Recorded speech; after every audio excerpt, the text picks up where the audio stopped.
সবাইকে স্বাগত জানাই আকাশবাণী চ্যানেলে। আজকের নিউ রেসিপি খাসির চর্বি দিয়ে তড়কা।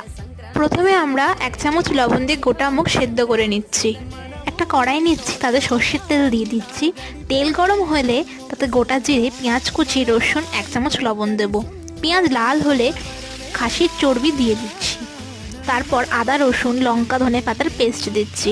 তারপর হলুদ গুঁড়ো, জিরের গুঁড়ো দিচ্ছি, দুটো লঙ্কা দিচ্ছি, টমেটো এবং অল্প কাসুরি মেথি দেব। যতক্ষণ না চর্বির গা থেকে তেল ছাড়ছে ততক্ষণ কষাবো। চর্বি সেদ্ধ হলে সেদ্ধ করা গোটা মুগ দিয়ে দেব। কিছুক্ষণ ফুটিয়ে 1 চামচ লবণ দিয়ে দিচ্ছি।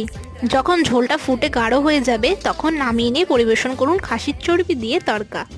আশা করি আপনাদের এই রেসিপিটি ভালো লেগেছে। ভালো লাগলে আমাদের চ্যানেলকে লাইক এবং সাবস্ক্রাইব করে বেল আইকনটা প্রেস করে দেবেন। আর যদি আপনারা সবজি রুটির রেসিপি চান তাহলে আমরা অবশ্যই আপনাদেরকে শেয়ার করব।